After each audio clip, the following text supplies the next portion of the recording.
maybe they don't agree with me on all the details, but there's something here. There's a phenomenon that really, really matters. And it plays an important role, not just, in philosophy and science and all that, but in our daily lives. And it shapes a lot of some of the most important parts of our lives. Not necessarily all the dramatic things, but some of those too, but some of the day-to-day things that make our lives significant.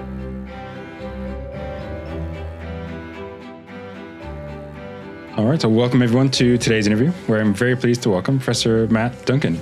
He is Professor of Philosophy at Rhode Island College, and his work is focused on metaphysics, epistemology, and mind, especially including the nature of experience and experiential knowledge. His new book is Present to the Mind, Acquaintance and Its Significance, which will be our focus for today. I'll include links to where people can find that. But yeah, he also has various published articles on these and related topics. But feel free to add anything. But with that, welcome and thanks so much for being here, Professor Duncan. Great. Thanks so much for having me. It's good to be here. Awesome. So as I said in the introduction, we're going to focus on your new book regarding acquaintance. And maybe just to start off, could you give a bit of an overview of the book? Like, what are the main issues you explore in the book? Great. Yeah. So acquaintance in this context, not to be confused with other senses of the word, it refers to the relation of awareness that we bear to the things that we experience most directly, most immediately. So you can think of simple examples like the colors and shapes you see that are part of your experience, textures that you feel, also feelings like pain and pleasure and other things like that. These are kind of simple examples. There may be other examples of things you're acquainted with. It kind of depends on how some other things go in the metaphysics of experience.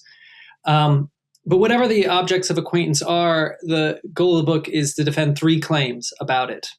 1, it exists. 2, it is itself a kind of knowledge.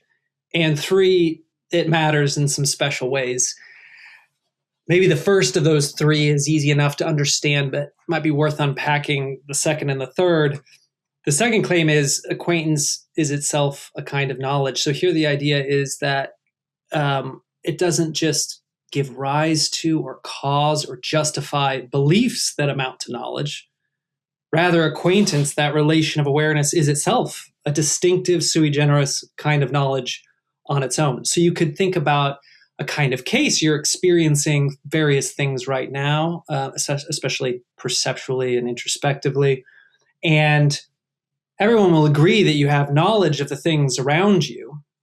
But the kind of standard view in analytic philosophy for a long time was that how it basically works is you have these experiences, and then because of those experiences, in some way, you form all these beliefs about the things around you. And that's what amounts to knowledge. But on the view I defend in the book, no, this is kind of a rough way to put it. The experience itself is knowledge. It's its own kind of knowledge, and it's different from the propositional knowledge, belief-based knowledge. So I defend that in the second part. And then the third part, I try to draw out the significance of acquaintance, the ways in which this matters. And I have chapters on the epistemic significance of acquaintance, the aesthetic significance of acquaintance, the emotional significance of acquaintance, and then finally, the moral significance of acquaintance. So that's the kind of broad overview of the book. Yeah, no, that's great. And we're going to get into some depth, all those things that you bring up there. But yeah, so I think we should maybe start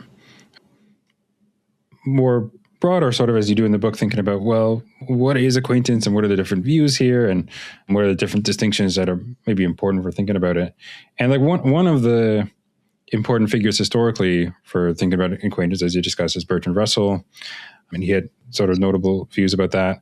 He thought of acquaintance as sort of like direct awareness rather than something by like knowledge by description or something like that. So maybe could you introduce Russell a bit here and what you take from that and how that's been significant in more modern theorizing about acquaintance? Right, yeah. So the notion of acquaintance really, you can find it going back at least as far as Aristotle, probably further. But acquaintance, the term as we use it, and the kind of inspiration to contemporary philosophers draws more directly from Russell, who started talking about it in the early 20th century, and defined it as this kind of relation of direct awareness. Just to get a rough sense of what he's talking about, you can contrast, right now, Troy, I'm aware of you, but I'm only aware of you indirectly in virtue of being aware of the screen that I'm looking at. Now you might think, okay, if we met in person, there's a kind of more directness there. But for Russell, that wouldn't even be fully direct. That wouldn't be acquaintance, because he had this view of experience, the sense datum theory, where what we're really acquainted with are these sense data in our own private non-physical space that are caused by our minds. They're generated due to our interaction with the world. So he would say that's what we're acquainted with. Now, that's all super controversial, not a lot of sense datum theorists these days. But that gives you a flavor of the kind of thing that he's talking about when he's talking about direct awareness. Now, you point out that he distinguishes it from other things and other kinds of knowledge, because he's another person who thinks that acquaintance is itself a kind of knowledge. And really, he's got this hierarchy. So within knowledge, he's got knowledge of truths and knowledge of things. Knowledge of truths is propositional knowledge constituted by beliefs or judgments. So that's the kind of thing that philosophers these days will be very familiar with. And then he's got knowledge of things, which is constituted by awareness of things. And within that, he distinguishes between knowledge by description and knowledge by acquaintance. Knowledge by description is when you're aware of something as satisfying some description or falling under some concept. So you're aware of my shirt right now. You're also aware of it as blue. There are all sorts of other examples as well. That conceptual knowledge, it's not propositional knowledge yet necessarily for Russell, but it's not acquaintance either. It's knowledge by description. Knowledge by acquaintance, in contrast, is just direct awareness. So a way to get a grip on that is, again, you're aware of the color of my shirt and you're aware of it as blue, but you're also aware of the very specific color or colors that you see when you look at my shirt. And for Russell, again, it's going to be sense data for him, but we can think about it in other ways. Acquaintance is just conscious awareness. In direct conscious awareness, it's not mediated by descriptions or concepts or inference or other knowledge or anything like that. So that's what acquaintance is for Russell, and that's the inspiration for a lot of contemporary work on the topic. Good, yeah. So then a couple of the significant points that we could be focused on there is this notion of directness. So you talk about it being direct in the sense that it's not mediated by something else. Like you're not aware of a thing by being aware of something else, right? So I'm in a sense, I'm aware of you right now because I'm aware of stuff on my screen, and maybe there's further mediations in between as well. But if I was something that I'm aware of directly, there's no middle ground or middleman like that, so to speak. Although that might be, if we try to be very precise on what would count as something intermediary, that might be more controversial, more hard to think about it. But at the very least, we have a intuitive grasp on what that means. That sound about right? Yeah, and then that is the intuitive grasp, and I suppose we'll get into some of the weeds. And in the book, I do get into some of the weeds about what some of the intermediaries could be and what difference that might make.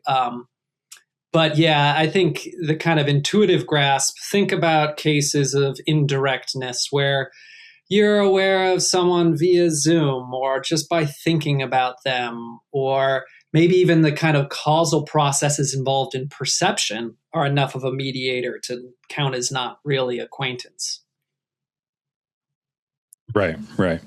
And then the other important part, and you mentioned Russell's view about sense data theory, is what are the objects of acquaintance, right? Or are there even objects of acquaintance? Because you might think that acquaintance is a sort of a state of mind, whereas not necessarily a relation between the subject and an object of acquaintance. So if sense data are controversial or maybe off the table, well, what is it? Is it something else in our experience per se, but it's not sense data? Like, how do we think about this, do you think? Well, one thing I do think about acquaintance is it's a relation. So not everyone who talks about the metaphysics of experience wants to say that its experience is fundamentally relational. But as I argue later in the book, even they, I think, can allow that there is such a thing as this relation of acquaintance. So that is a starting point. Objects of acquaintance is a very important question.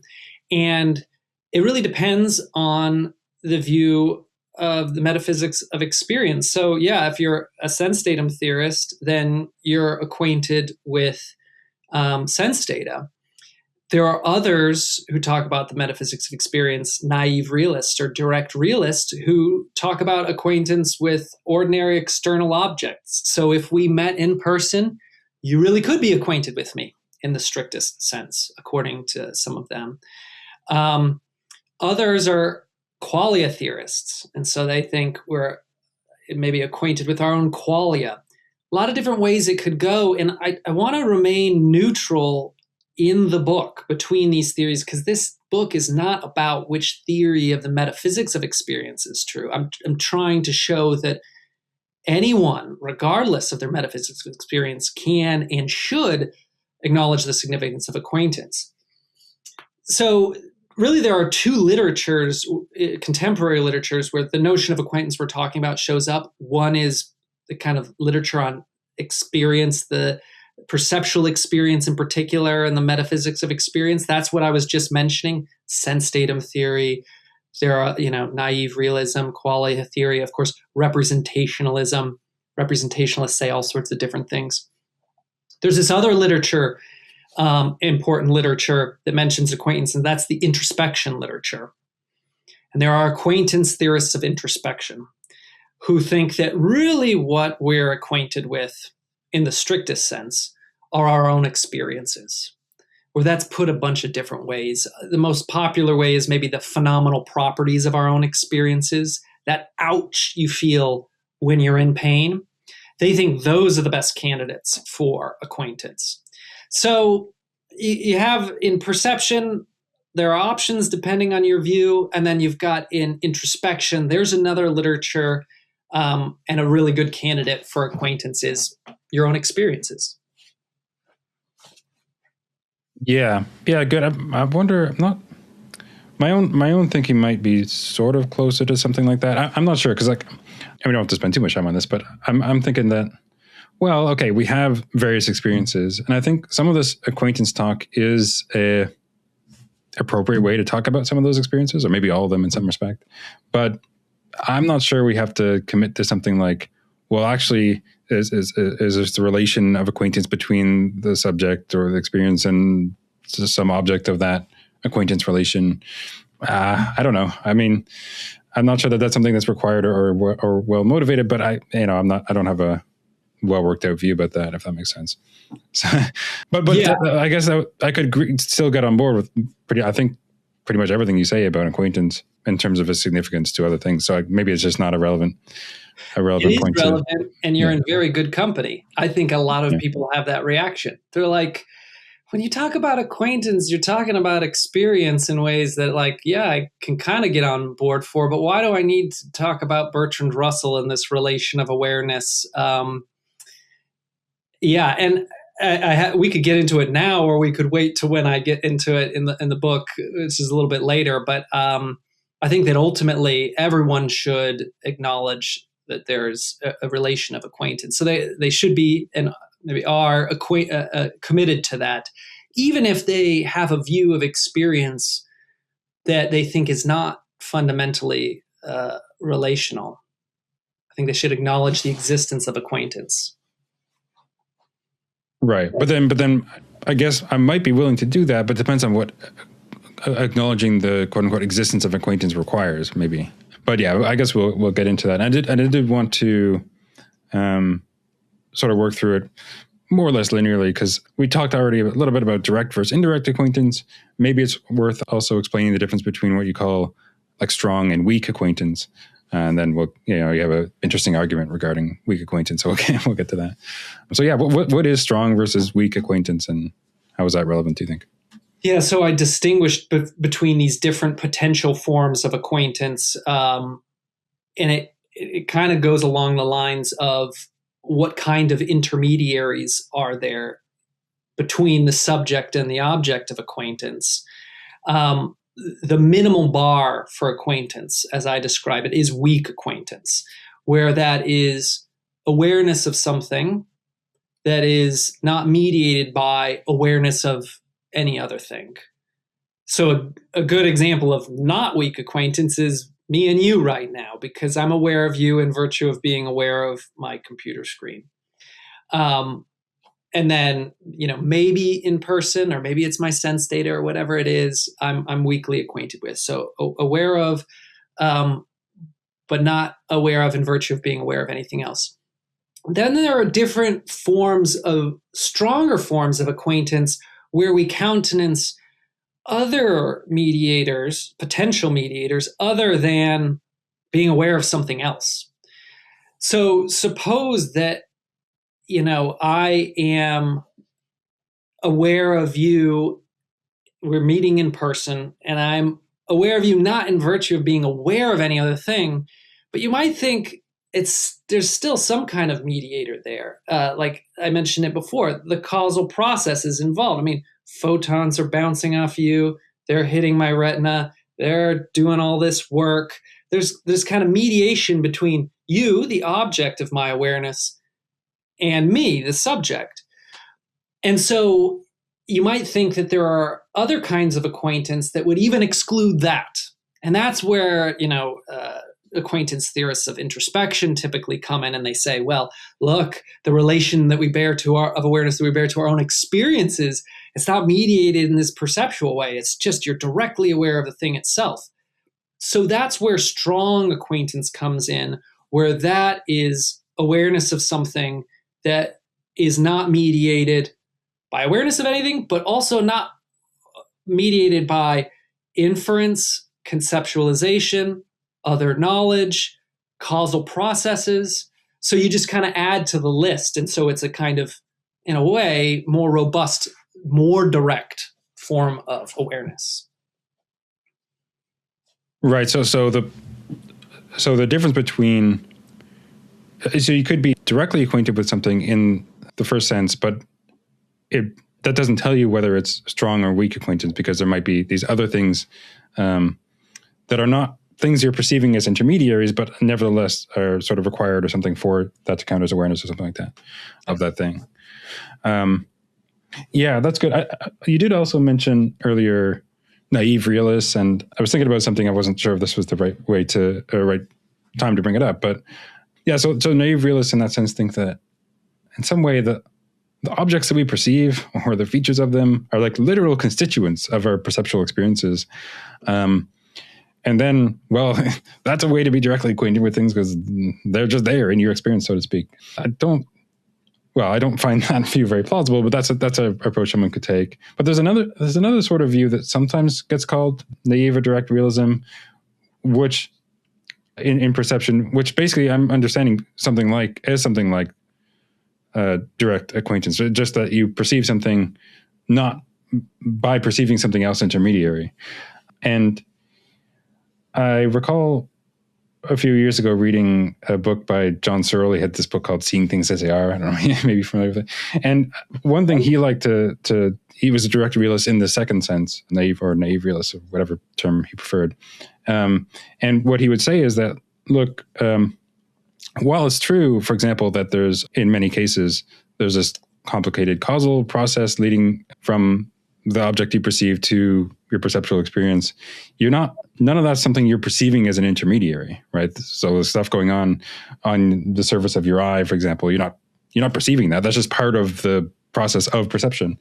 So, I mean, maybe this is a bit of a tangential thing, but what do you think of a view like that, and that like you could have direct perception or direct awareness in this way, even, without a sort of a naive realism in that first sense, where the objects are, or a direct realism in the first sense, where the objects are literal constituents of your perceptual experiences. I don't know. Does that question make a lot of sense? It does, and it gets at some of the nuances here and some of the like trickiness, because there are a lot of potential views.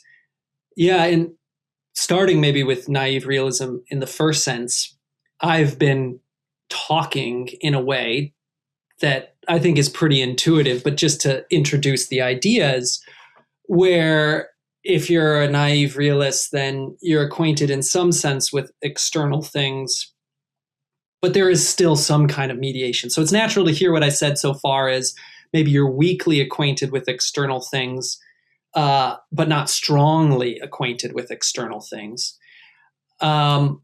But some naive realists, I think, will really want to say you're strongly acquainted with external things. And I think this is the first view that you're describing, where, yes, there are causal perceptual processes that are required to establish that link to external things. Once it's established, it's fully direct. So that's a view you could have, and I discuss it. I, like you, don't find that view very plausible, so I'm not interested in defending it. But that's a view that you could have, that we're strongly acquainted with external things. But then there's a kind of intermediate view, and whether it's Searle's view or anyone else's, I raise this possibility that on the different views of metaphysics of experience, you could have a direct realist. I don't know if it should be called naive realism, because that might be reserved, but a direct realist version of it. And it would go something like this. Qualia theory. What it is to be aware of external objects is to instantiate qualia. That's, we're all familiar with this idea of being aware of things. And you can understand the metaphysics of experience and the debate over it as trying to figure out what that consists in. And qualia theorists say it's in virtue of instantiating qualia. That's just what it is to be aware. And so they could say that that is a direct relation of awareness, even though that really seems like an indirect realist view. Other views could say this as well, and they could say, look, and of course, might want to go for a more indirect view, but I'm just saying that this is a possibility. They could say that, representationalist, which is the most popular view of the metaphysics of experience these days, they could say what it is to have an experience of a certain type of perceptual experience is to represent the world in a certain way, and that establishes this relation of acquaintance. It's a kind of direct thing, and you're not representing photons, you're just representing something out there. So that is a possibility, an option for people in thinking about acquaintance, that it's direct. So you're at least weakly acquainted with external things. Right. Yeah. So that's interesting. And maybe I guess I was going to bring this up a little bit more later on, but do you think broader issues in philosophy of mind and perception and so on are, well, I would think that you want your a lot of stuff you say about acquaintance to be more or less neutral on some of those topics. But what do you think is the relevance of that? Well, when it comes to some of the stuff about essences and phenomenal properties, maybe that'll be relevant there. But but just broadly for thinking about acquaintance, do you think that you can or want to remain neutral on some of those other issues, or what do you think? Yes, I do. And it's not just squeamishness. I want to show that this notion of acquaintance, as I've defined it, weak acquaintance, strong acquaintance, can and should be accepted by anyone, regardless of the theory of the metaphysics of experience. So I want to be big tent in that way. How someone comes down on those other views does matter in this debate. In particular, it matters for what you think the objects of acquaintance are. So that's just going to vary depending on the view. But I think everyone can agree that we're acquainted with something. I mean, Russell's going to say it's sense data. A naive realist is going to say it's ordinary external objects and properties. So I definitely want to leave room for all the different views in the metaphysics of experience. Right. Right. Good. Okay. And then I did hint that you had an argument for thinking there has to be some sort of weak acquaintance. So maybe, I mean, someone could think that all acquaintances of some sort of stronger sort, that there's all these other sort of conceptual or other sort of intermediaries in the sense for thinking about acquaintance. Why think that there must be weak acquaintance in the way that you describe? Basically, it's going to be a regress argument, and the idea is going to be awareness has to bottom out somewhere, and that is just by definition weak acquaintance, at least. So here's a way of thinking about it. Suppose you're aware of something, but you're not weakly acquainted with it. Then that it follows from the definition of weak acquaintance that you're aware of it in virtue of being aware of something else. And if you're not weakly acquainted with that, then you're aware of that in virtue of being aware of something else, and so on and so forth. It keeps going. As long as you don't think there are these like weird loops of awareness, which no one thinks are a thing, you're going to end up with this infinite regress of awareness of infinitely many things, which hopefully everyone would agree we don't. Whenever we're aware of something, we're not aware of infinitely many things. And so basically it's got to stop somewhere, and that's weak acquaintance. So that's the basic argument for the weak form of acquaintance existing, is that awareness has to bottom out somewhere. Yeah, good. I mean, that makes sense. Like, if it doesn't bottom out somewhere, then we just have this infinite chain of awareness, which seems like, well, it doesn't seem like I have that. And it certainly doesn't seem like we should need to have that to be aware of something. But yeah, I think that's good. So then you also talk about, so you talk about phenomenal acquaintance, and what do you think? I suppose you could talk about what that is. What is phenomenal acquaintance, and like what are the maybe other candidates for weak acquaintance? Yeah, so I've got weak acquaintance, strong acquaintance, where strong acquaintance just adds to that list and said, also not mediated by this or by this or by this. And I picked some of the favorites that are mentioned in the literature. And then I have absolutely strong acquaintance, which is, It's not mediated by anything. And which, by the way, by mediated, I at least mean could be beyond this, asymmetrically depends on. So the thought is that your awareness of something, and if you're absolutely as strongly acquainted with it, your awareness of it doesn't asymmetrically depend on anything. So causal processes, inferences, or anything like that. And then there's modal acquaintance. You mentioned phenomenal acquaintance and essence acquaintance, where each have different features. Phenomenal acquaintance is especially important for me because I think it has special epistemic significance. And phenomenal acquaintance is when you're acquainted with something and the phenomenal character of your experience entails that it exists. And the reason why this is especially important is I think this is the kind of acquaintance that delivers absolute certainty, immunity from skeptical doubt, whereas the others don't necessarily. Right. Yeah. Well, one of the things you talk about in that chapter is this doubt test thing. Okay. Do you mind explaining that and how that gets applied to some of these cases? Yeah. So the doubt test, and this is kind of taken from Russell, but also it's one of those examples you find it in Russell. It's, of course, everyone knows there are these precursors in Descartes and even before, but like Russell talks about it, and he uses this example of the table in front of him, and he says, I can doubt that the table exists, or the brownness of the table exists, but I can't doubt that the appearance of the table exists. And from that, he infers that he's not acquainted with the table, and that he is acquainted with the appearance of the table. So that's going to be sense data again for him.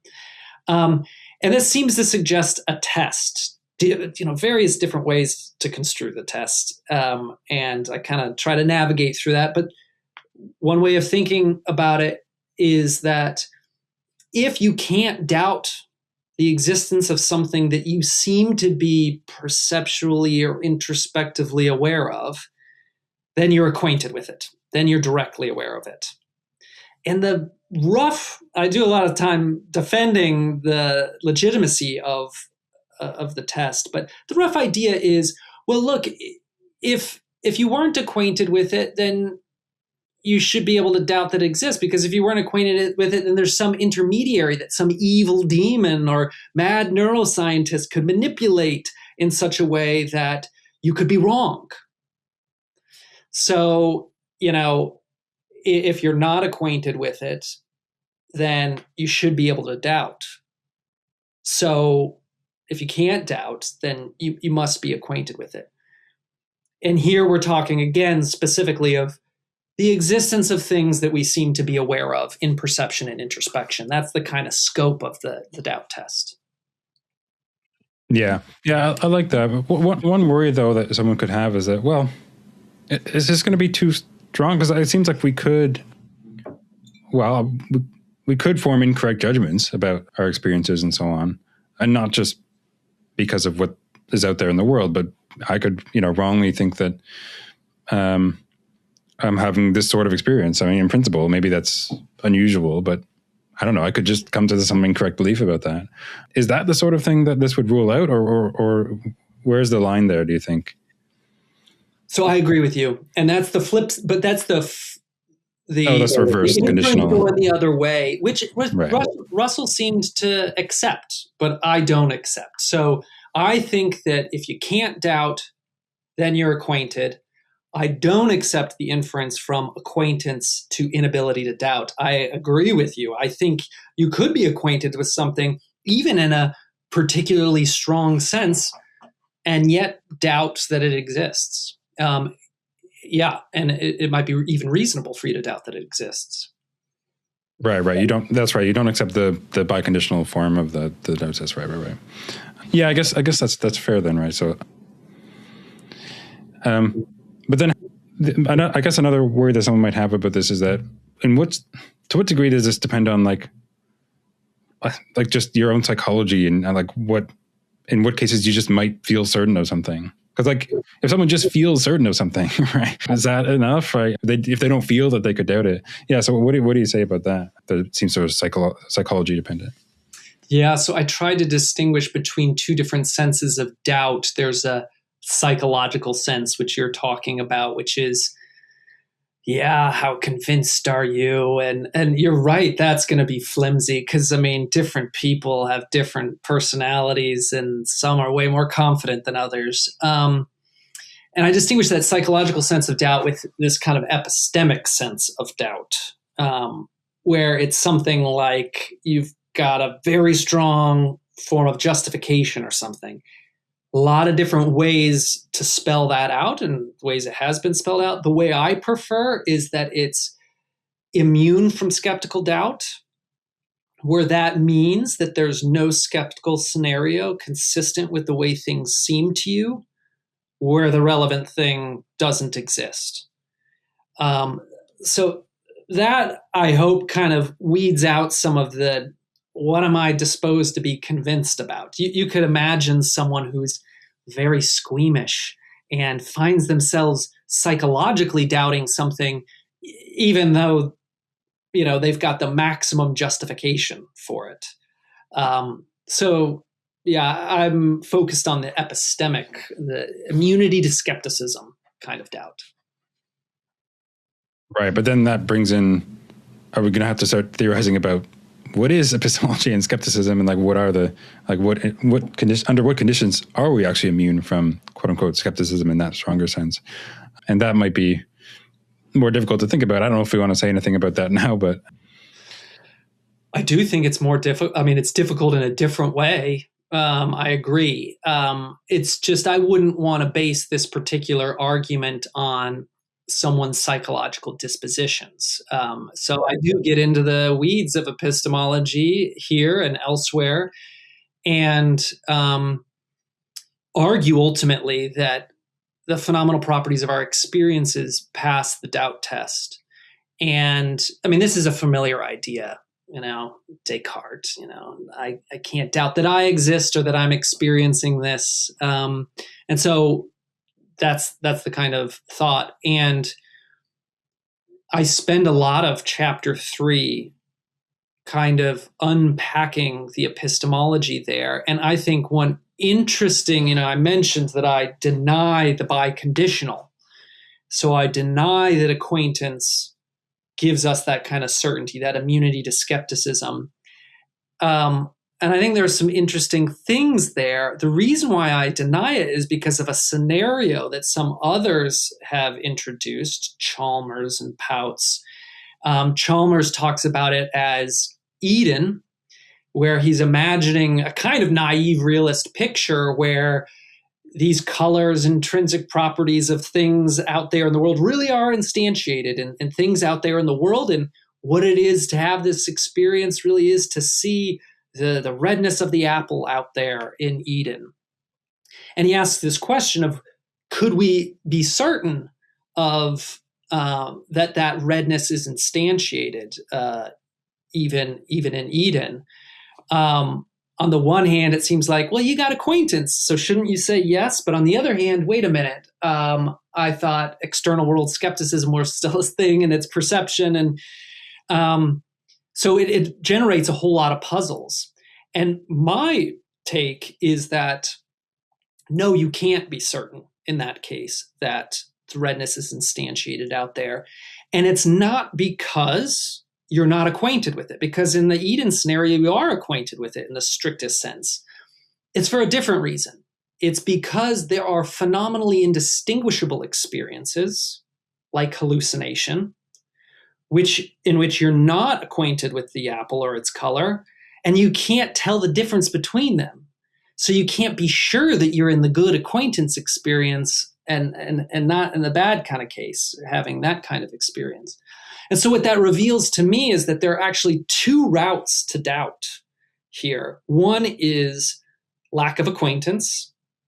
That route to doubt is foreclosed in Eden. But there's this other route, phenomenal indistinguishability, that still leaves room for some kind of doubt. And that's why I think acquaintance itself doesn't foreclose doubt. Now, in the case of phenomenal properties, I think both routes are foreclosed. There's the acquaintance route, foreclosed, and then there's the phenomenal indistinguishability. And the reason why that route is foreclosed here is because phenomenal properties are defined and individuated by the way they seem, the way they appear. And so there couldn't be any skeptical scenario in which things appear like this, and yet your different phenomenal properties are instantiated in your experience, because it would just follow that things wouldn't seem like this. They would seem at least a little bit different. And so there, in that case, for phenomenal properties, there really is no skeptical scenario consistent with the way things seem in which those aren't instantiated in your experience. So it's really phenomenal acquaintance where we get full certainty, because both these routes to doubt are foreclosed. Good. Yeah. There's a couple of things I wanted to touch on there. One is that some of the remarks you made there reminded me of something else that Searle talks about in that book, which is what he calls this a bad argument, but I wonder what you think about it. So the idea is something like, I don't think I know what you're going to say, but it might be interesting anyway. The idea is something like, look, when in the good case of acquaintance or perception, well, we're aware of something. In the hallucination case, it seems like we're still aware of the same thing. There's nothing we can sort of tell apart in terms of our experience. But if we're not aware of the external object in the hallucination case, well, then we're also not aware of it in the quote unquote vertical case, because it has to be the same thing in both cases, so to speak. The argument goes something like that. What do you think about that? And does that threaten genuine acquaintance with external things? Well, I have some minimal sympathy for an argument like that. I don't push anything like that in my book, and I don't want to be committed to it. But that is a kind of sense datum theory type argument, which, I have some sympathy for the sense datum theory, that if you think, well, really what I'm aware of is the same in both cases, and the experience is the same in both cases, then we've got to posit some kind of common factor. And maybe that's going to be something like sense data or qualia, or, you can put it different ways. So I have some sympathy for it, but as you say, a lot of people reject that kind of argument. And I suppose just in this context, when I was just mentioning Eden, that kind of thinking maybe should open us up at least to the conceptual possibility of, hey, in one case, it's acquaintance. In another case, it's an imposter experience where it just seems like acquaintance, but it's not acquaintance, at least not with any external thing. Now, ultimately, in chapter 7, I argue that even in those bad cases, in order to get some of the significance, epistemic significance, aesthetic significance, everyone should acknowledge that we're acquainted with something. It's not going to be an apple if you're hallucinating it, but maybe it's sense data, maybe it's qualia, maybe it's the representational content of your experience. But so ultimately, I do think there's going to be acquaintance with something, but I think we should at least be open to the idea that in different cases, it's different and we can't necessarily distinguish between them. Right. Yeah, I think that's fair. I think I want to say something like that too. Like whether you're aware of the apple in this external sense, or whether you're acquainted with it, or whether you perceive it, whatever, we probably want to say similar things for those different senses of perception or awareness. That might depend on factors apart from what's directly available in the experience or something like that. In particular, it will depend on whether there's an apple out there that's related to you in the right sort of way. That's maybe not something that's guaranteed by internal aspects of experience with which you're directly acquainted. So I think Sora wants to say something like that as well in different terms, but I think something like that seems plausible. It might be that, and you might be acquainted with something in both cases that's maybe something that's common in both cases. But whether you're acquainted with the apple or aware of the apple in this external sense might not be the same in both cases. And I don't think there's any problem with that. But does that sound right to you? Or that sounds right to me. I think a lot of the devil is in the details. It's up to theorists who defend different views of the metaphysics to spell out how that works. I think it ends up being tricky for some views. I mean, I think this is a real problem for naive realism and certain forms of representationalism. If you're hallucinating, what are you aware of? Some representationalists say nothing, and I find that problematic.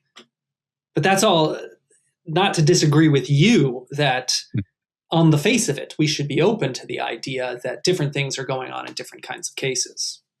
I mean, certainly me seeing an apple in front of me and me taking LSD and having a boring apple hallucination, there are differences there for sure.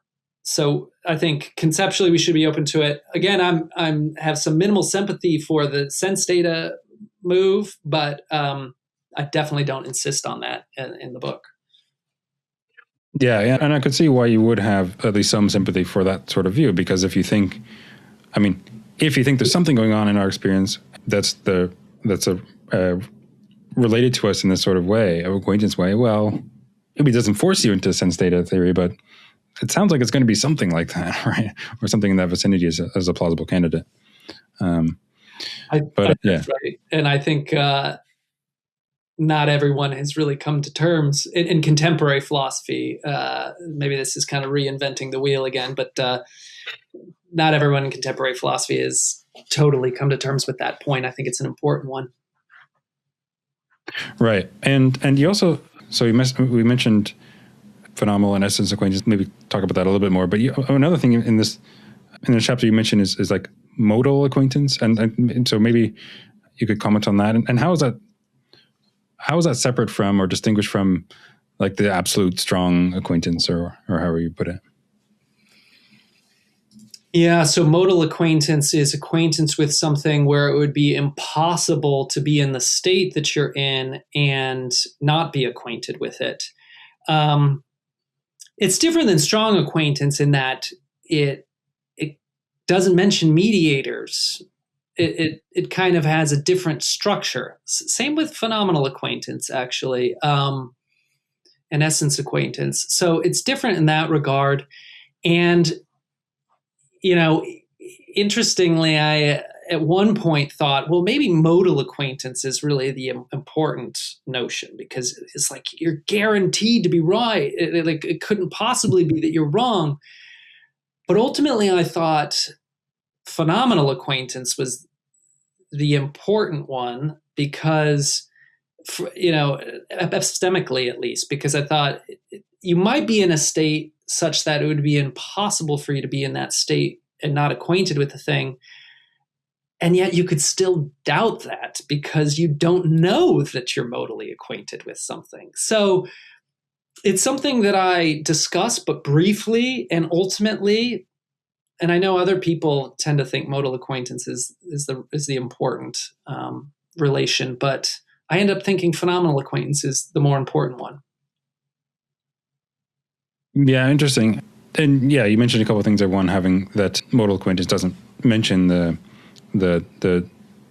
mediation or lack of mediation, but someone could think that this sort of stronger forms of acquaintance and modal acquaintance are nevertheless like coextensive, right? Maybe you think that every case where you're modally acquainted is one where there's no mediation in this very strong sense, and vice versa. Now, maybe it's still important to draw the conceptual distinction, but I guess one, do you think it's plausible that they're like coextensive in this way? And yeah, I guess that's the main thing I wanted to ask about that.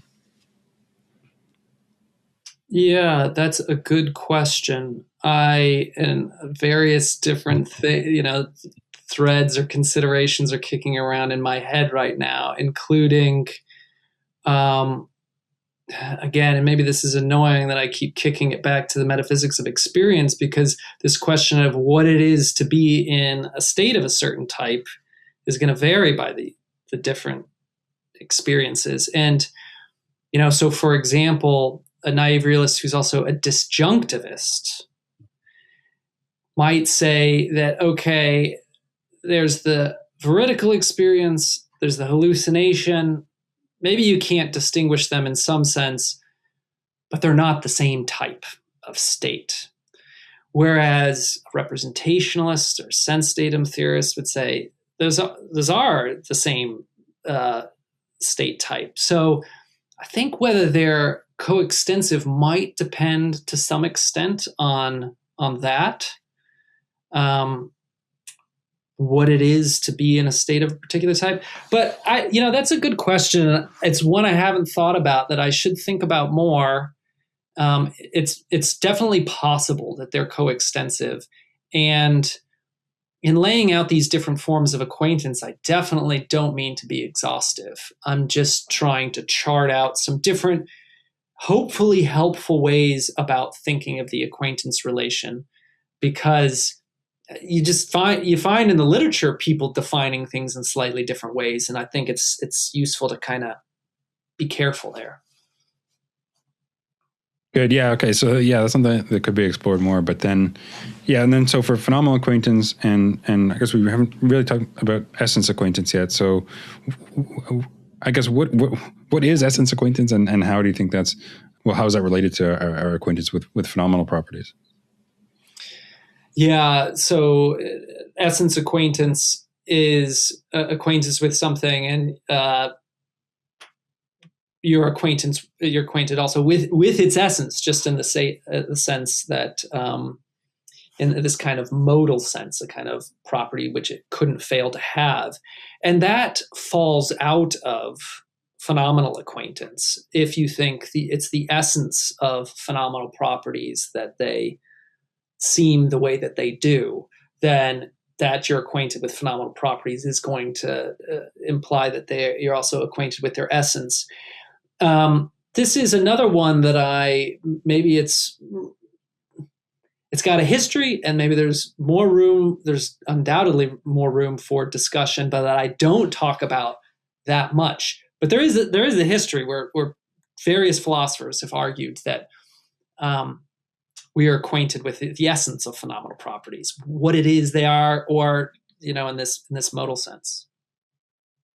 Right. Yeah. So this definitely reminds me of some arguments like from Chalmers and Goff and others have made, where it seems like, well, this is sometimes put in different ways. Sometimes there's some sort of transparency thesis or some sort of that we understand conceptually the full nature of the thing in question or the full essence. And I want to resist that a little bit. I think, well, maybe I would grant, well, I'm sort of more broadly worried about some of this essence talk in general, but I guess I would want to grant that, yeah, we can understand certain aspects of our experiences. Maybe this is something that's essential to all of them about how they feel and so on. But maybe there's other features about them that we can't understand in this way, or that are even potentially quote unquote essential to them, that anything that is a thing of that sort also has that property, perhaps. Although maybe we want to be more narrow how we're thinking about essences.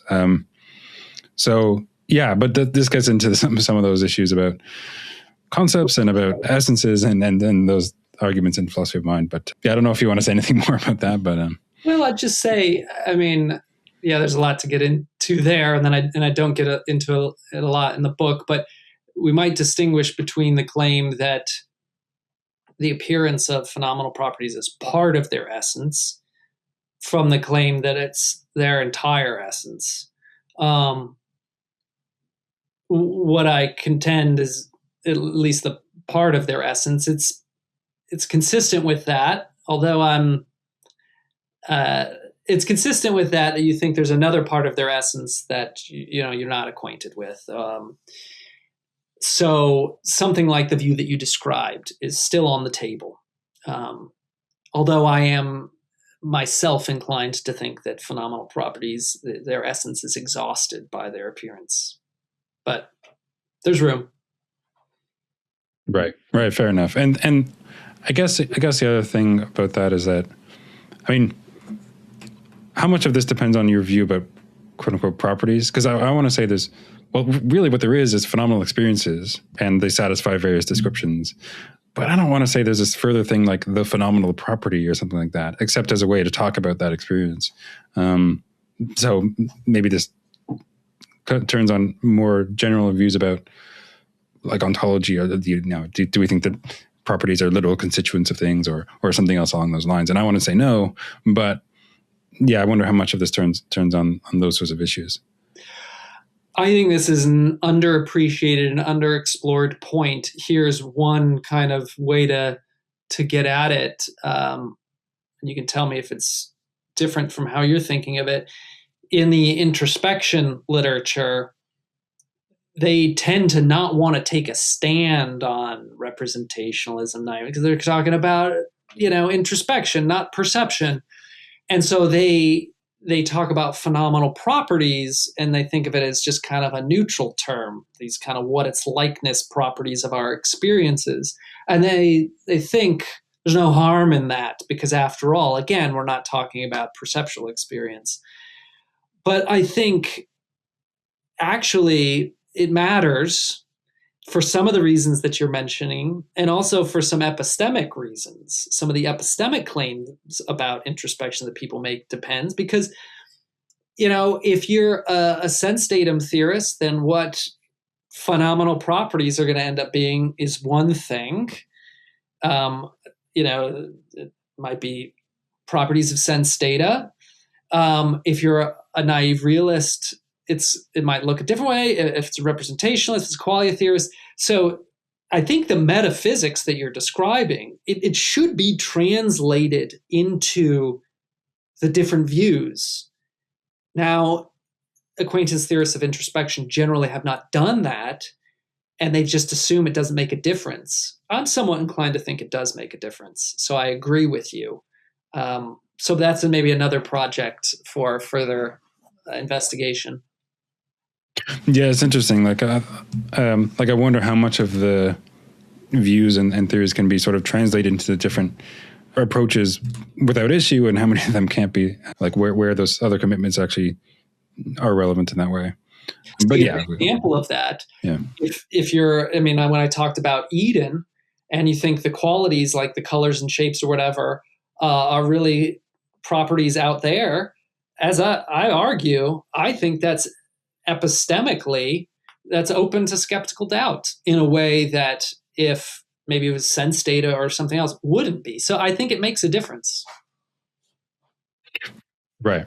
Yeah. And I do want to say that well, it's going to turn out that something being read out there is true and in some sense in virtue of facts about its surface reflective properties and so on, but also how those certain color concepts be developed and so on.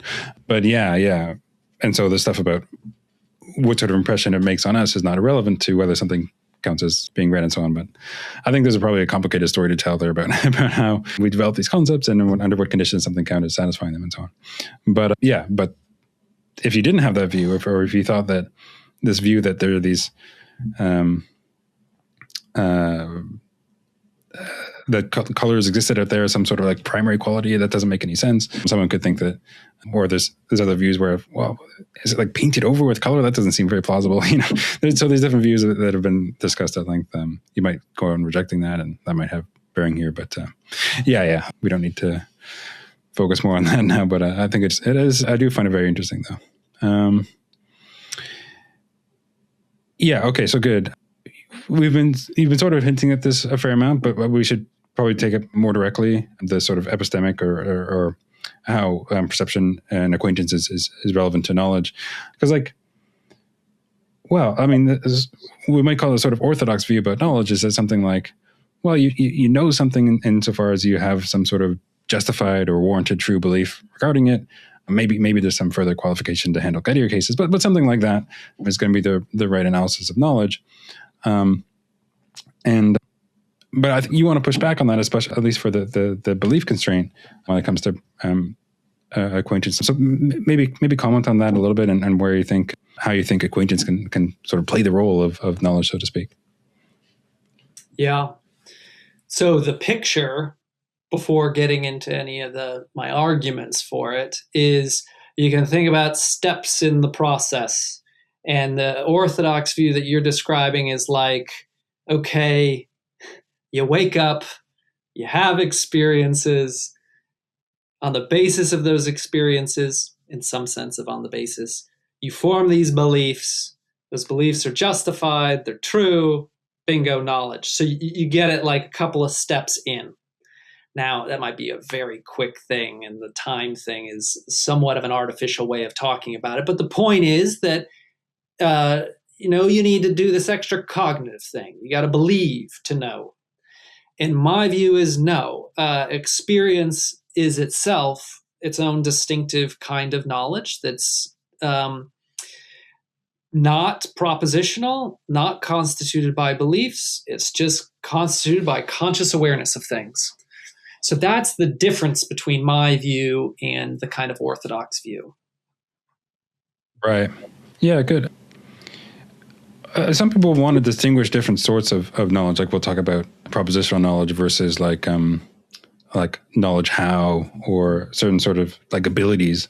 Would you think, how would you sort of categorize the different things here? Do you think this falls under, do you think that a knowledge in the ordinary sense that is maybe standardly concerned with something like propositional knowledge should be broadened to include this sort of knowledge, or is this just a different sort of knowledge in the way that like knowledge how is a different quote unquote sort of knowledge? Different sort, because it's the constituent relation and the content are different. So I am basically agreeing with Russell. Remember, he has that taxonomy where you've got knowledge of truths and knowledge of things. And then I even agree that there's this kind of knowledge by description and knowledge by acquaintance. So different kind of knowledge. So yeah, you're right. More like how at least some people think know-how is fundamentally different from propositional knowledge. So I would resist any kind of attempt to say that knowledge by acquaintance is just another form of propositional knowledge, which is, I should say, not only, or unorthodox, but also unorthodox amongst acquaintance theorists of the last few decades. I mean, it's changing now, I think, but it used to be that acquaintance theorists thought that knowledge by acquaintance, and I'm talking about the 1990s and 2000s, they thought it was propositional knowledge. It was just propositional knowledge that came from or depended on acquaintance. My view is that, nope, it just is acquaintance. Right. And one of the main things in support of that, as I recall, is something like, it might seem in many cases, maybe all cases, that are what we seem to quote unquote know by acquaintance is much more fine grained, and there's a lot more there than what we've maybe developed into beliefs or into what we might call propositional knowledge. But that suggests that there's something more to our knowledge there than just the propositional knowledge, right? Is that basically how you'd put it? Yeah, and this is kind of in chapter 4, my initial entry point into arguing for my view before I get into the details in chapter 5. And it is actually true autobiographically to how I started thinking about this. I remember I was meeting someone in a crowded restaurant, and I was kind of zigzagging my way around to them. And I just thought, well, gee, there's so much here that it feels like I know. And to be clear, I'm not denying there's a lot of science that says actually a lot of navigation and other things isn't operated in the kind of on the basis of experience, and there's a lot we don't know. But even if you take that into the ground, if you just focus on the center of my visual field, I just felt like there's so much that I am taking up here, experiential and knowing.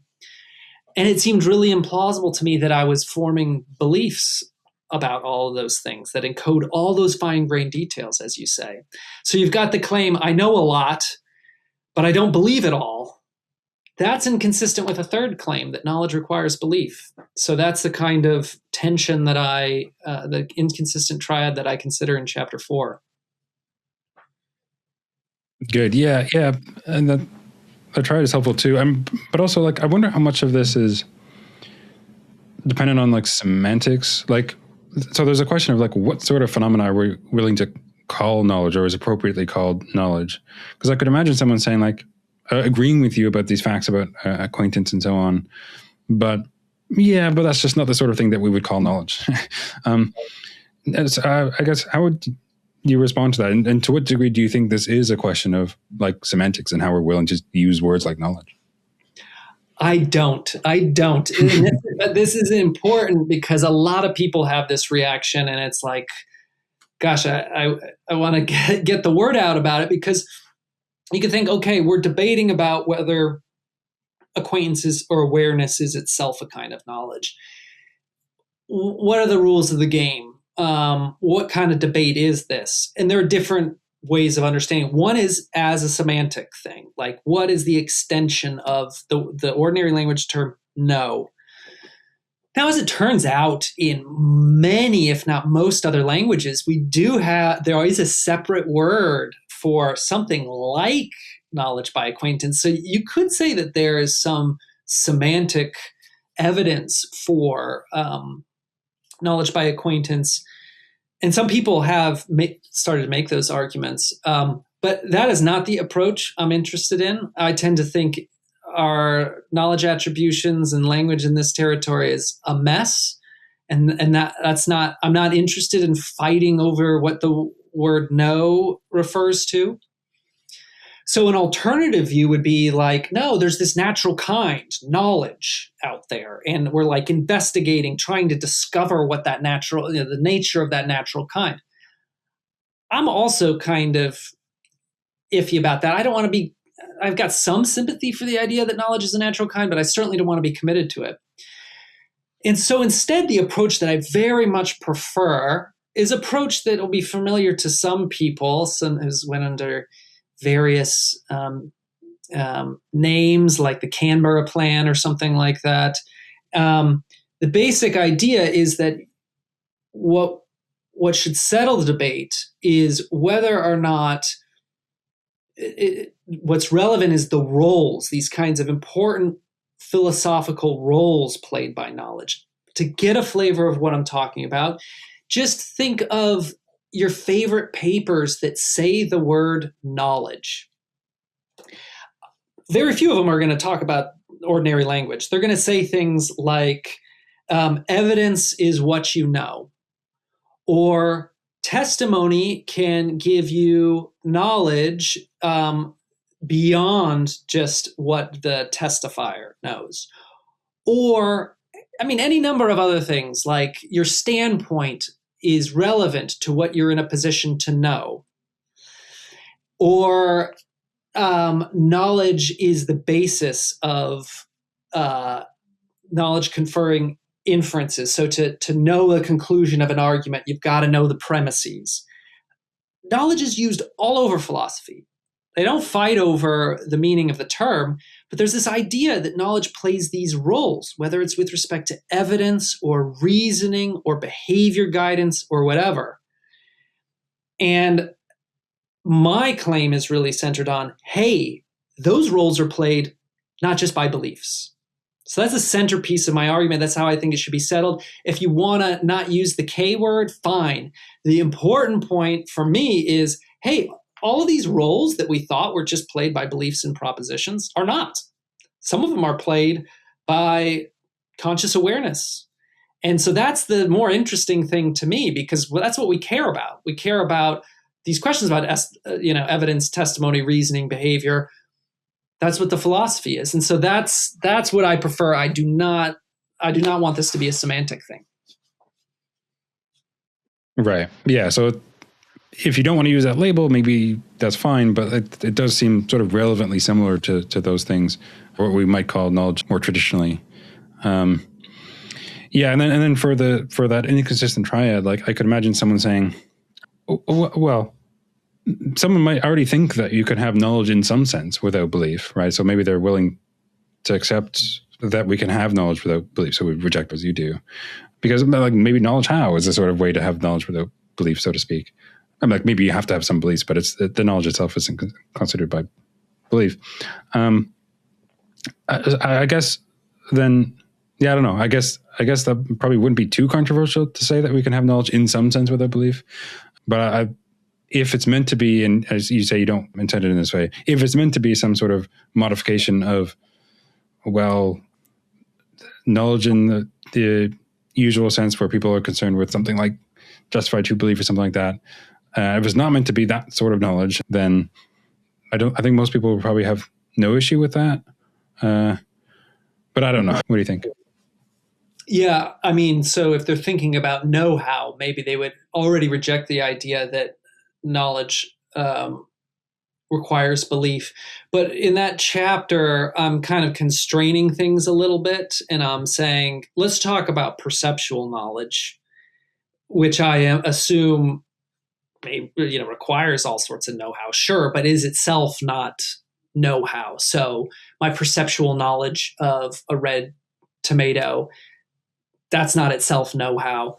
And so it again might require know-how, but I'm inclined to think that that's not itself know-how. And so once you focus in on those cases, it looks like the real two candidates here it's propositional knowledge. It's the belief that there's a red tomato there and other beliefs, but it's all propositional, constituted by beliefs and propositions.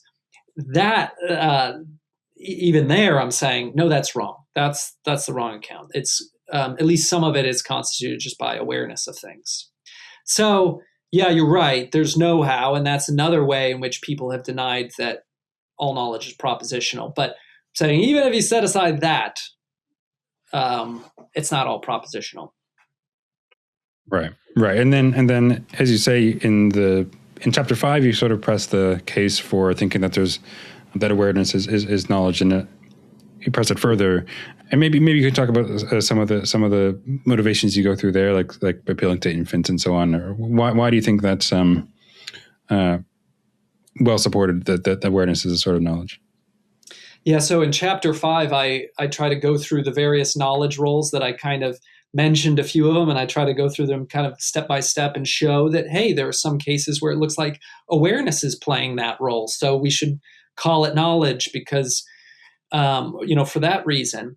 But there are two kinds of cases that I focus on specifically: behavior guidance and reasoning. And behavior guidance, part of that harkens back to that restaurant example that I talk about in chapter 4, where it's like, I want to say that some of my behavior is guided by my awareness of things around me, and it's not plausible that it's all beliefs. And that part of that is for the reason, kind of you mentioned about the fine-grained specificity. That's a concern, as well as lack of concepts for all of these different things.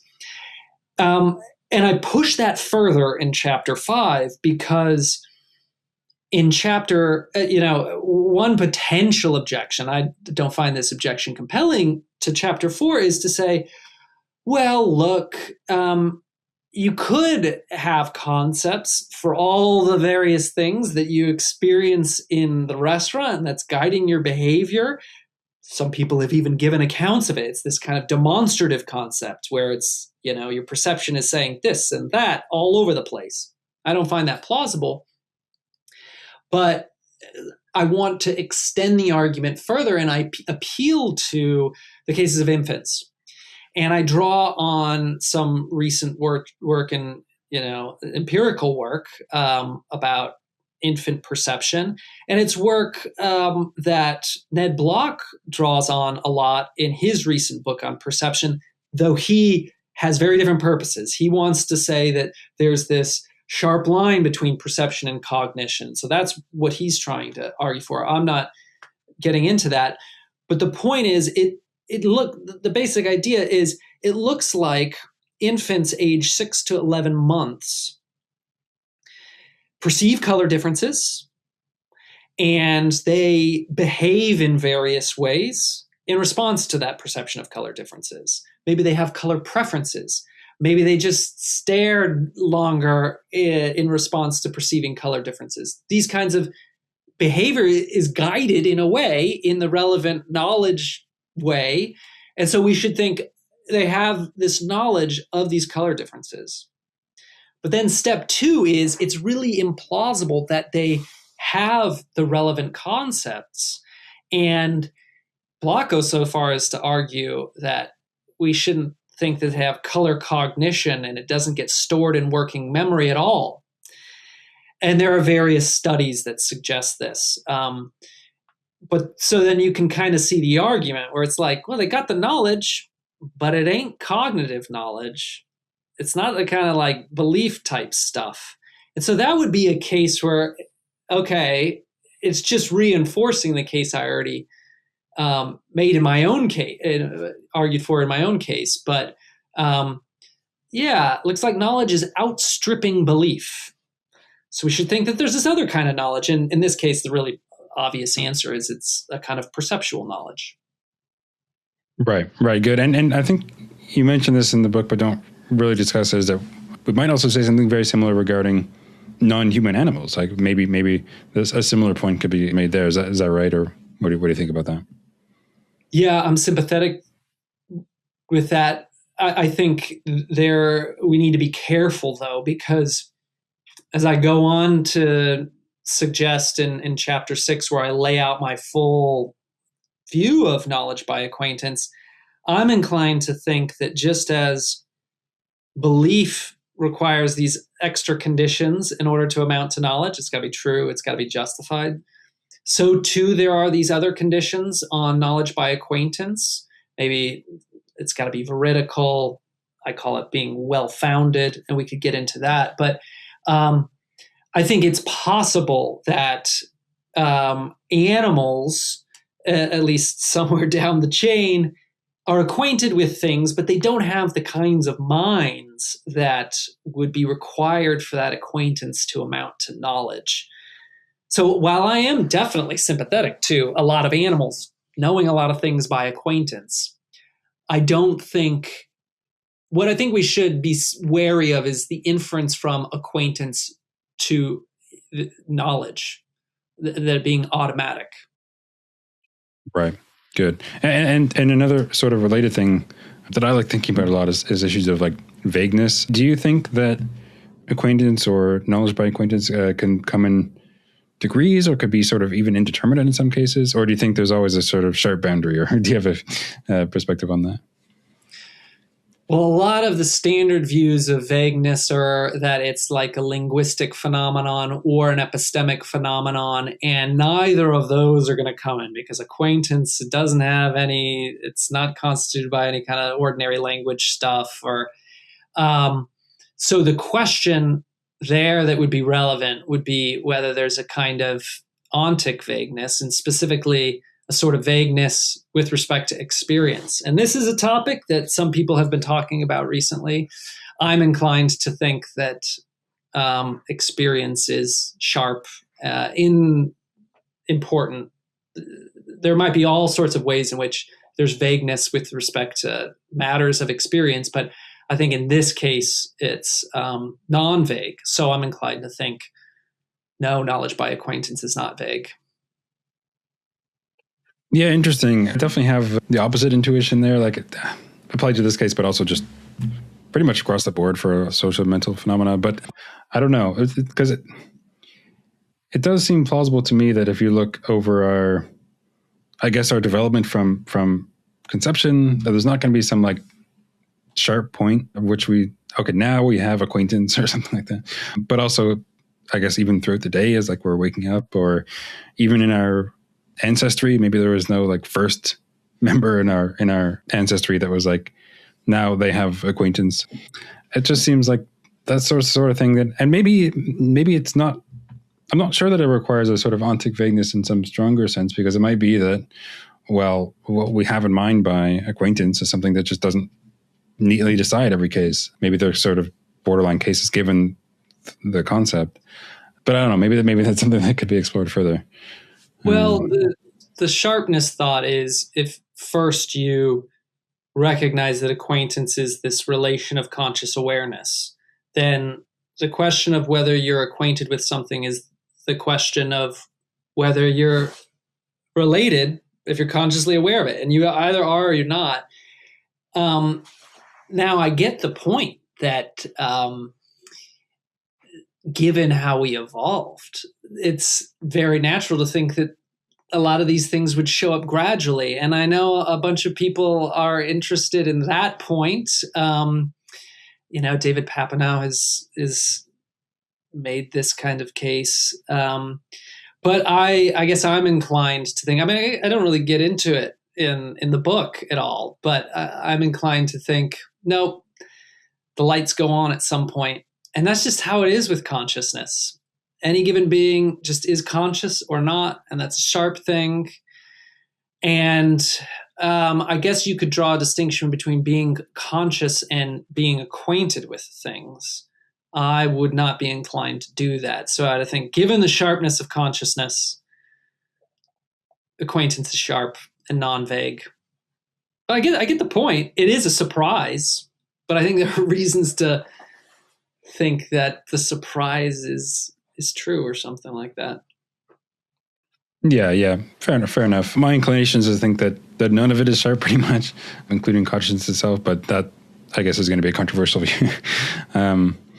But my reason for thinking that is ultimately because I think that the way we develop the relevant concepts just isn't super precise to decide every case in that way. And I think considering some of these cases, I think is a sort of intuition pump for that sort of view. But I agree. Also, I understand that it's like there is something seemed to be something sort of very counterintuitive to thinking that, like, even whether you're in fact conscious at all is something that could be vague. Like, it seems like either there's something it's like to be like that, or there's not, right? Either you're experiencing something or you're not. That seems like it should be sharp. But anyway, I guess we don't need to explore that any further. But I do think it's interesting. I mean, it's one of those cases where whether you're thinking about it from the third person perspective or the first person perspective really makes a difference. If you're thinking about it from evolutionary terms, physicalistic terms, then it's, it feels inevitable that this stuff would be vague. But from the first person perspective, it strongly seems otherwise. Right. Fair enough. Yeah. So I guess maybe we should focus more on how you're construing knowledge and how do you think, do you have a sort of more preferred approach to knowledge generally? I mean, you sort of talked about this a bit already, but it's something else to explore more in the book. Like, how do you want to understand knowledge so that acquaintance and awareness counts as a sort of knowledge? Well, right. I guess I go into more of those arguments. And another one is based on reasoning and this idea that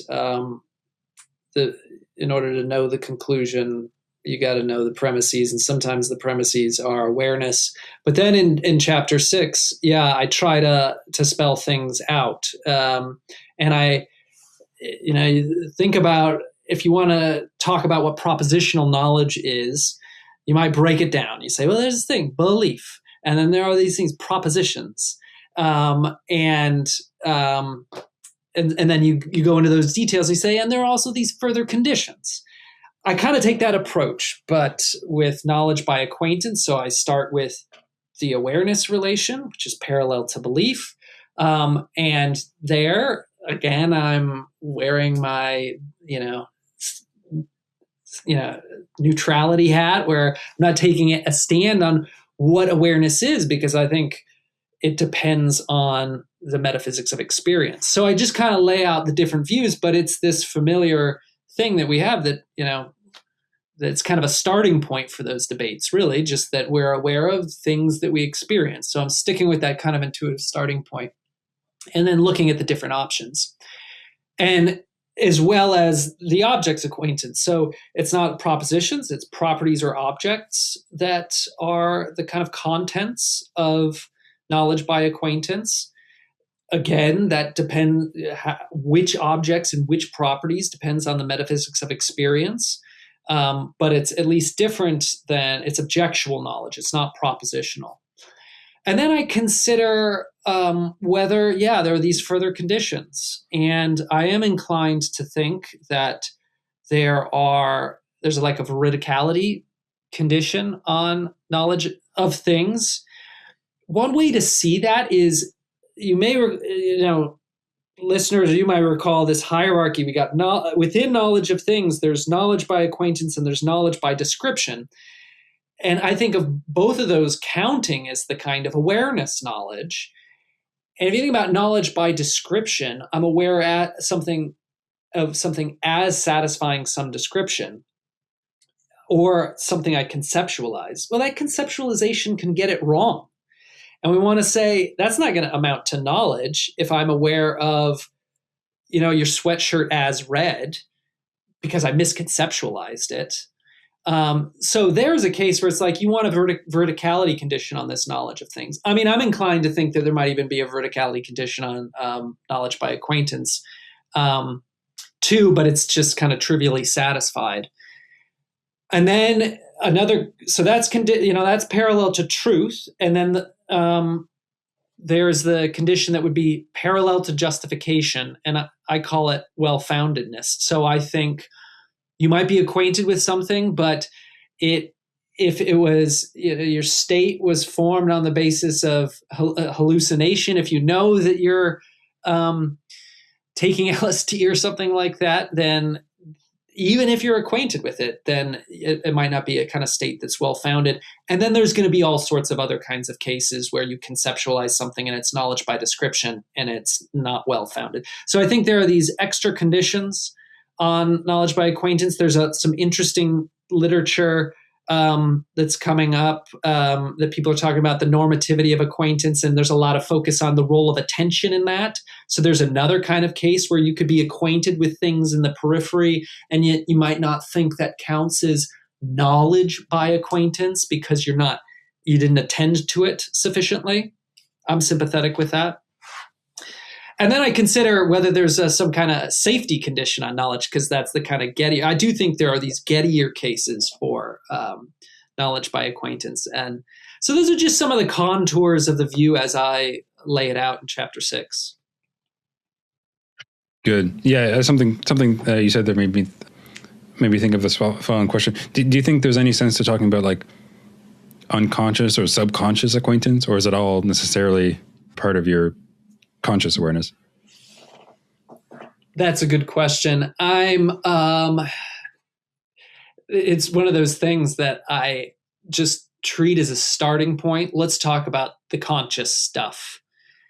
And then there's a question of whether there could be access consciousness of these things or some other kind of acquaintance. That's not acquaintance in my sense, because I'm talking about conscious awareness. And I guess I am inclined, although I don't even try to discuss it much in the book, to think that, yeah, a lot of the significance of acquaintance, some of the things I talk about later, the epistemic, the aesthetic, the emotional, the moral, only applies to conscious awareness. So, being access conscious wouldn't be sufficient. So that's my inclination, even though I don't talk about it a ton in the book. Yeah, good. I could see someone making a case for at least some of the important aspects of what we might call subconscious awareness or acquaintance. Because, it seems like sometimes we're in some sense aware of things, but not consciously, that can guide action and inform the beliefs we might form. And I don't know, maybe not all the things that you mentioned as the significance of acquaintance in the book would apply there, but maybe some of them would to some degree. So I don't know, but maybe a case could be made there that there's maybe not what you're calling acquaintance or awareness is also relevant there, but some sort of subconscious, either access conscious or subconscious processing or something like that. Because we take in maybe more information from the external world than ends up as even part of conscious awareness at all, and maybe that can play some of these roles and so on. So, I think you see where I'm getting at there. But yeah, I mean, when I kind of got my way of thinking about it in the course of writing a book, and when I think about or encounter other ways of thinking about it, there's this kind of spectrum. There's I'm dead set against that. And then there's well, I don't believe this, but I get that people could think that. And then there's well, I'm really uncertain. This is maybe in that middle category. I'm inclined against that. I mean, there is a distinction in my mind, an important epistemic distinction, and the other relevant values here as well, between something in here moving my body about and me moving my body for reasons. And I get into this in chapter 5 when I talk about this distinction between, just behavior and non-accidentally successful behavior. And when you think about the way that access consciousness or subpersonal processes might guide our behavior, it's non-accidental in one sense, but I'm not sure it's non-accidental in the kind of epistemically relevant sense. Again, it's not something I talk about a lot in the book, and it's in that category where it's all right, I can be convinced, but that's my inclination right now. Yeah, it makes sense. I don't have any strong views about it, but I do think it's at least something that could be explored more. But yeah, I mean, there's all these other questions about our mental lives are very complex, and there may be more going on that fulfills some of these roles, at least to some degree. But I think that's something that could be explored further. I did also want to ask us on thinking about knowledge and knowledge by acquaintance more generally here, or more specifically here. You do talk about, one of the main issues that comes up in epistemology is what is the structure of knowledge, right? Is it some sort of foundationalism, correct? It sort of bottoms out in these things we know, not by some sort of inference or based on something else? Or is it some sort of infinite hierarchy, either potential or actual? Or is it form this sort of web of beliefs or attitudes, if they're not always beliefs? Now, you want to defend, how do you apply that to acquaintance here? Because you go in for a sort of foundationalism, but you qualify it in certain ways. So how would you describe that? Yeah, I do defend a form of foundationalism. It is not as broad as a foundationalism as Russell accepted, or that you might accept, which is that all knowledge, period, depends on acquaintance. I end up arguing that all empirical knowledge, another way of thinking about all experiential knowledge, ultimately depends on acquaintance. And, there are various steps in the argument. One that it may be especially important to some who were thinking about some of the objections earlier about why do I need to go in for this acquaintance relation, is some people think, yeah, experience plays this important role in generating knowledge, but we don't need to say it's an acquaintance relation. And in fact, it looks like most fundamentally it's not, because if you're like a representationalist or a qualia theorist or an interstate theorist, you might think that no, what it is to have an experience of a certain type is not to bear some relation of awareness to things, rather is to be in some intrinsic state. And you could be in that intrinsic state without being aware of the relevant thing. So if you're hallucinating, I believe that there is a red tomato in front of me, but I'm just hallucinating. There's no red tomato there. There's no kind of awareness there. And yet, in some cases at least, it looks like you could get the justification. You could get the epistemic significance. You could be justified in believing that there's red tomato there if you have no clue that you're hallucinating. So a kind of important thing I do in this chapter is argue that no, you really do need acquaintance in order to get the justification. And an example that maybe will give you a flavor of the argument is this. Take the hallucinatory case. I want to say that, yeah, of course, you're not acquainted with any tomato. You're not aware of any tomato there. It doesn't exist. But insofar as your experience is going to justify you in believing that there is a tomato there, you got to be aware of something.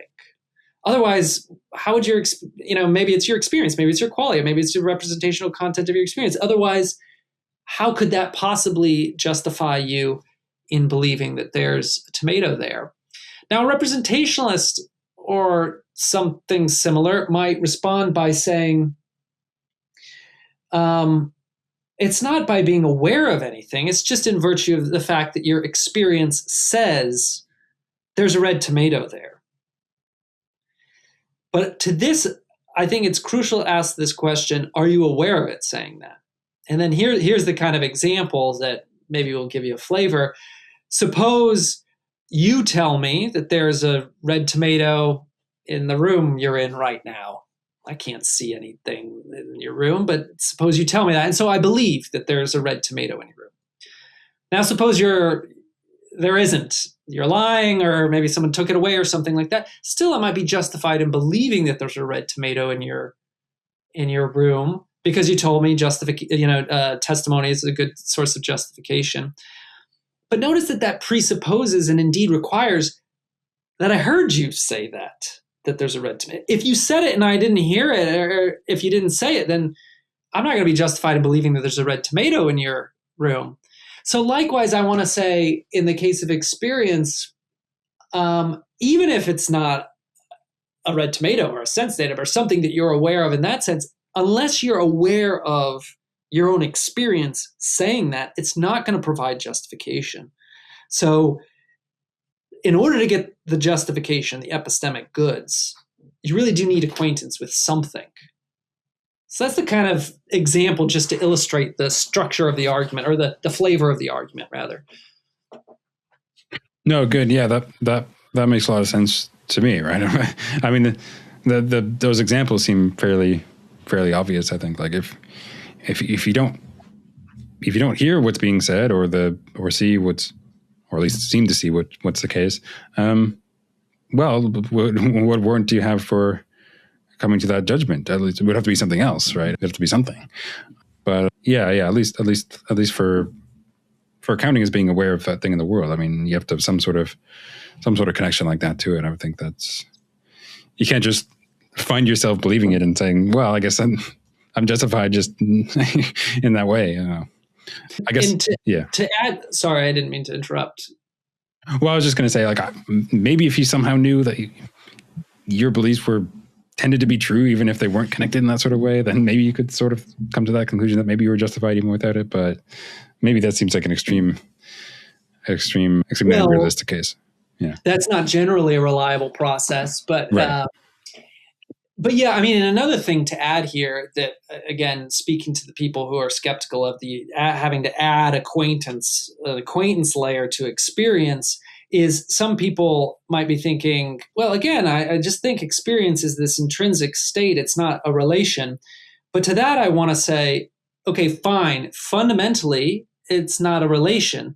But everyone should think that sometimes experience relates us in this way to something, whether it's sense data or an external object or whatever.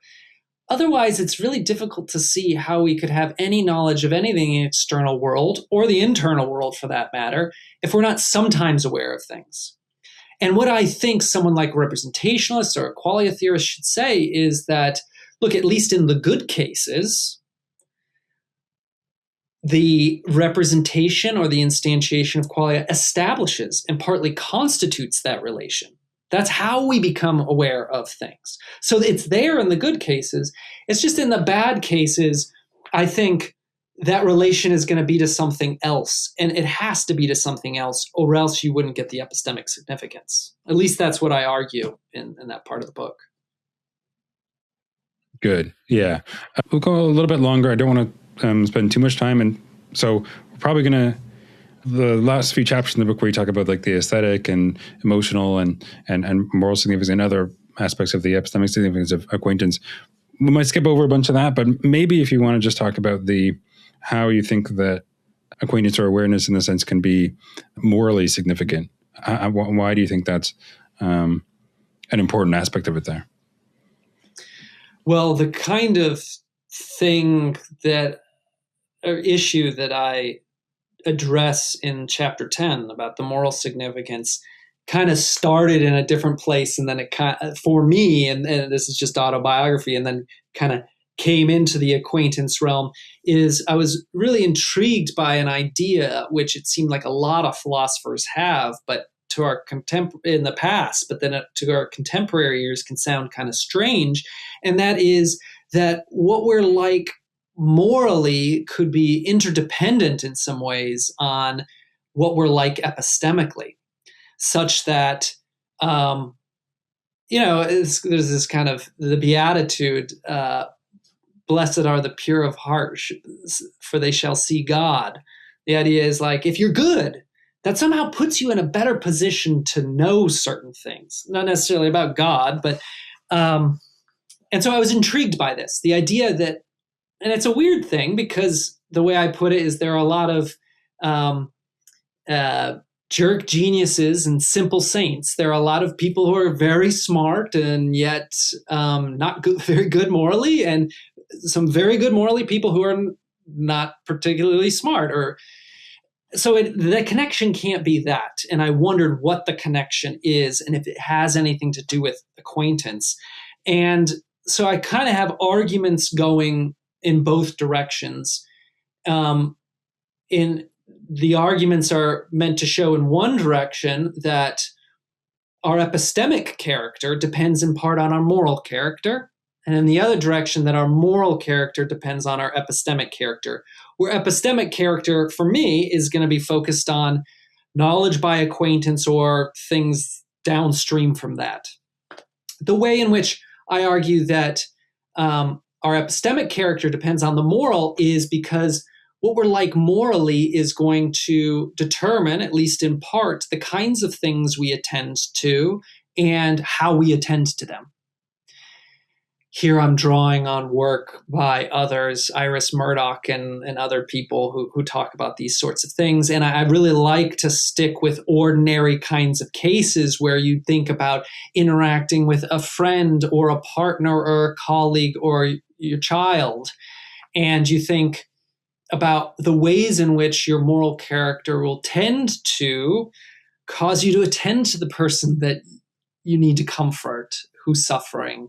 And it will also cause you to attend to them in certain ways rather than others.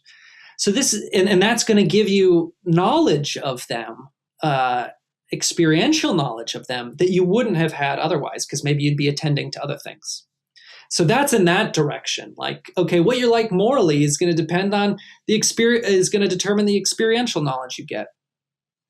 The ways in which I think it goes in the other direction, at least, is I have two arguments. One I call the appreciation argument, and one I call the motivation argument. And the basic upshot is that the kind of knowledge by acquaintance and downstream knowledge that we get here is going to shape your ability to appreciate the moral significance of certain things in a way that is going to impact your moral character.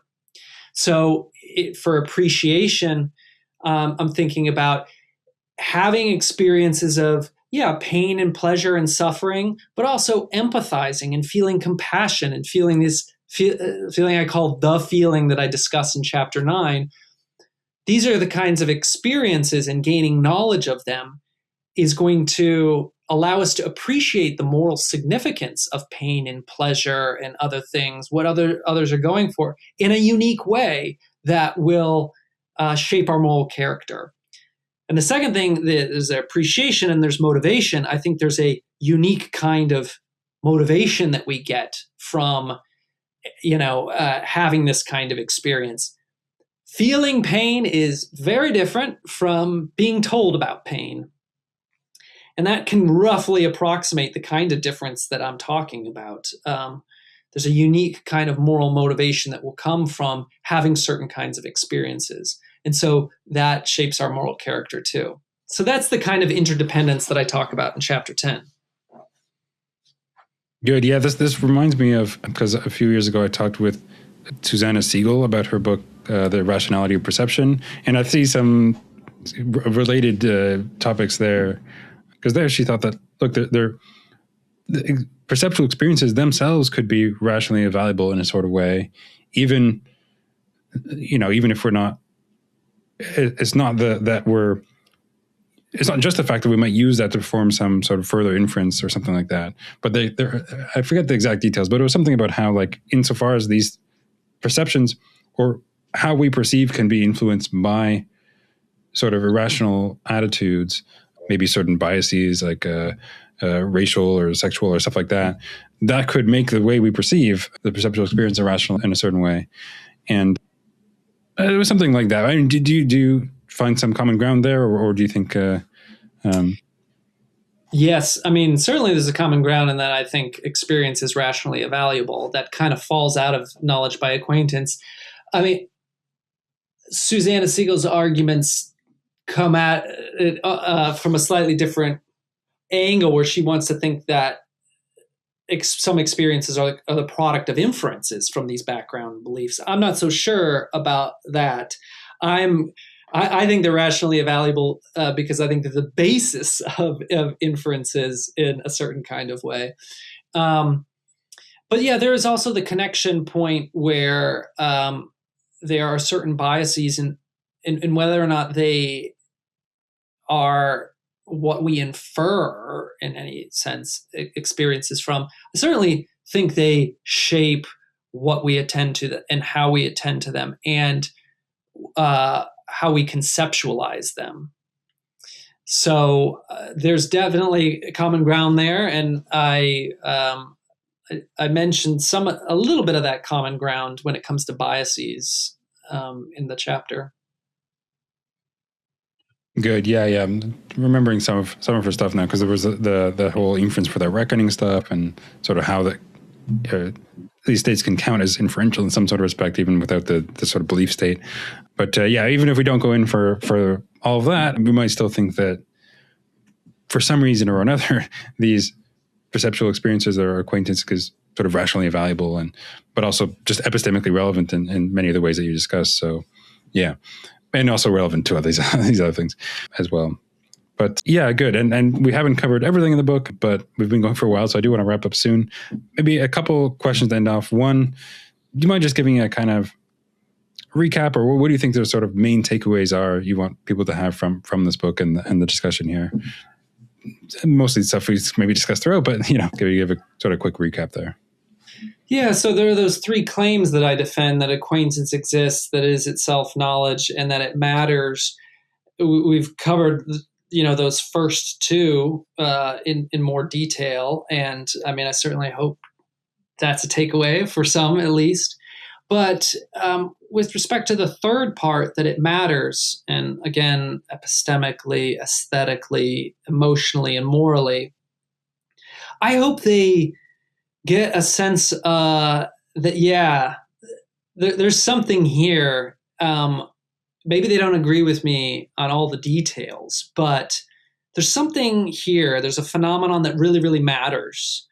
And it plays an important role, not just, in philosophy and science and all that, but in our daily lives. And it shapes a lot of some of the most important parts of our lives, not necessarily all the dramatic things, but some of those too, but some of the day-to-day things that make our lives significant. So I hope they get some kind of like, about that. No, good. That's good. And I do normally end with like a more general metaphilosophical question. What do you think is the value of philosophy? Like, why is philosophy worth doing? Maybe to you more generally. I know it's a broad question, but like, I don't know. What do you think makes philosophy valuable? I think it's valuable in so many ways, but if I'm going to pick one, not that long ago, I saw this movie School of Rock with Jack Black. Linklater is the director, and I really, really liked it. And one of the things that I liked about it is they raised this question of why you should do rock and roll music. Like, and it's great because all these rich kids are like, the parents are asking me, why should I do it? And Jack Black's response is basically and persistently throughout the movie, because it's awesome. And I think that's great for rock music because I think that's a reason to do something. It's awesome. And I think that about philosophy too. It's awesome. And that's a good reason to do it. There are so many other answers that would satisfy parents more, but I'm going to stick with the Jack Black answer. Philosophy is good because it's just awesome, and that's a good reason to do things.